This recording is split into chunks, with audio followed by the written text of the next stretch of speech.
हजारों तालिबानी विरोधी इकट्ठा होना शुरू हो चुके हैं। सीधे शॉट्स के साथ राहुल, पंजशीर घाटी में अफगानिस्तान की फौजियों का आना भी शुरू हो चुका है। सीधे शॉट्स दिखाएं, जो हजारों लोग बाइक पर जरा निकल रहे हैं, दिखाइए वो पंजशीर घाटी से। ये देखें आप, तालिबान को बड़ी चुनौती देने की तैयारी है।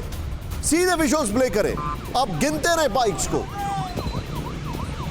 ये सभी लोग रेजिस्टेंस फोर्स का हिस्सा बनने जा रहे हैं, नॉर्दर्न अलायंस का पार्ट बनने वाले। देखिए पंजशीर में आज से कई साल पहले जब अहमद शाह मसूद को पकड़ने के लिए तालिबान ने ट्रैप बिछाया, वो वापस पंजशीर में घुसे और वहां पर जाने वाली इकलौती टनल को उन्होंने उड़ा दिया।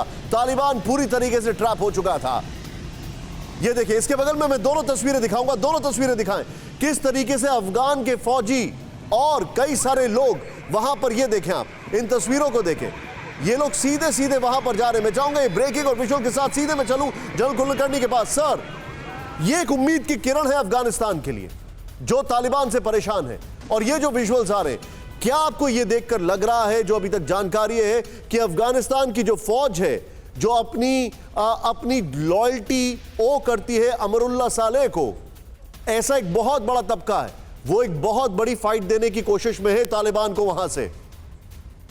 निशांत, इस पे कोई शक नहीं कि अफगानियों को अब एक विकल्प नजर आ रहा है, और ये विकल्प तब नजर आ रहा है क्योंकि अहमद मसूद ने खुद कहा है कि मैं बातचीत के लिए भी तैयार हूं और लड़ने के लिए भी तैयार हूं। और उसने नॉर्दर्न अलायंस में तकरीबन 6000 उसने अपने फाइटर्स तैयार किए हैं, और जिस तरीके से घात लगाया है नॉर्दर्न अलायंस ने तालिबान के ऊपर, मुझे लगता है काबुल लेने के बाद ये पहला खून खराबा हुआ है जिसमें 300 तालिबानी मारे गए हैं, और तकरीबन सुनने में आया है कि बहुत सारे पकड़े भी गए हैं, और पकड़ने में जितने आए हैं उसमें काफी कोई पाकिस्तानी सैनिक और एक सर्विसमैन भी शामिल है। तो अब ये जो पूरा प्लॉट है ये सारा कर जाएगा। उसके अलावा जो विकल्प अब नजर आ रहा है, एक तो नॉर्दर्न अलायंस, एक जिस तरीके से सलाह को भी उन्होंने कहा है कि हमने आपको एमनेस्टी दे दी है, और आप काबुल के अंदर देखिए जिस तरीके से औरतें जो है वो भी रस्तों के ऊपर उतर आई है, बाकी प्रोविंसेस में भी रस्तों के उतर आई है। तो मुझे लगता है अब अफगानियों का विकल्प जो है नजर आ रहा है, और जिस प्रकार से पाकिस्तान दखल अंदाजी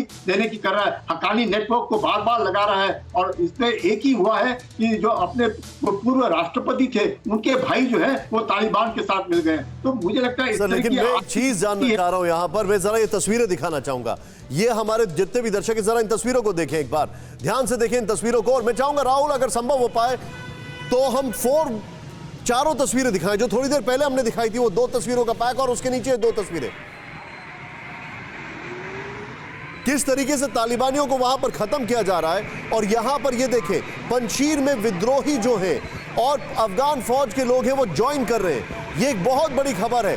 अनिल त्रिगुनाथ सर मेरे साथ है। सर, क्या आयरनी है, तालिबान जो कि बंदूक के दम पर आ रहा है, पूरी दुनिया उससे बातचीत की कर रही है कोशिश, और जहां पर वो मदद कर सकते हैं वहां पर कोई कुछ नहीं कह रहा है, पंजशीर की कोई मदद नहीं कर रहा है। देखिए, अब मदद हो रही है या नहीं हो रही है, देखिए कई बार ऐसा होता है कि बड़ा मुश्किल होता है कह पाना। ओपनली कोई नहीं करेगा अभी, क्योंकि सिचुएशन बिल्कुल क्लियर नहीं है। जो आपकी रिपोर्ट्स है, अभी 1-1.5 घंटे पहले रॉयटर्स रिपोर्ट कहता है कि वो तीनों जो उनके डिस्ट्रिक्ट्स हैं, बानो, दे, साले, सब वापस ले लिए गए हैं। तो देखिए, इस वक्त में जो रिपोर्टिंग है उसको लोग सब जांच कर रहे होंगे क्लियरली, लेकिन आज चूंकि काबुल पे पूरी तरह से उनका कब्जा है और मेजॉरिटी 90% कंट्री जो है वो तालिबान के कब्जे में है, और ज़्यादातर लड़ाई के जरिए नहीं आया, ज़्यादातर निगोशिएशंस के जरिए इस बार उन्होंने टेक ओवर किया है। आप देखें तो वही उनकी अभी चाल ये है कि वो अभी मसूद ने भी स्टेटमेंट दिया है, और उसके साथ में आपका कई लोग बातचीत कर रहे हैं। उन्होंने कहा हम लोग बातचीत कर रहे हैं, तालिबान भी कह रहा है कि हम उनके साथ बातचीत कर रहे हैं। तो अब पता नहीं कि असलियत क्या है रियली ऑन द ग्राउंड। लेकिन हाँ, अगर ये बात सही है कि अगर अहमद मसूद और अमरुल्लाह सालेह के पास इतनी पॉसिबिलिटी हो, जैसे अभी कह रहे हैं कि लगभग 8 से 10 हज़ार सैनिक उनके पास जुड़ गए हैं उसमें, लेकिन ये एक नैरो वैली है।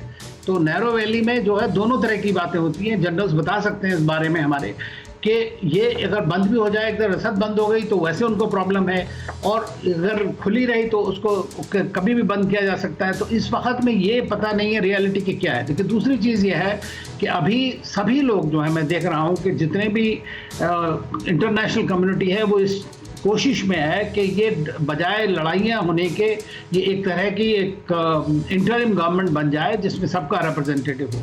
तो सबकी एफर्ट्स इस वक्त यही है ताकि अफगान लोगों की जो प्रॉब्लम्स हैं, जो उनकी जो बदकिस्मती सालों से चली आ रही है, उसमें थोड़ी कमी आए। तो बेसिकली आइडिया दुनिया इस वक्त इसी चक्कर में लगी हुई है कि और सबका बड़ा इंटरेस्ट इस बात में है कि टेररिज्म वहाँ न पनपे, और वो ज़्यादातर वो तभी हो सकता है जबकि एक मिक्स टाइप की कोई ट्रांजिशन गवर्नमेंट बने जिसमें इन लोगों में आपस में सारे लोगों में कुछ सर मेरे पास एक इन्फॉर्मेशन आ रही है अनिल सर, मैं आपको थोड़ा सा रोकूंगा। फिक्र आपकी, सोमवार से शुक्रवार रात 9 बजे सिर्फ TV9 भारतवर्ष पर।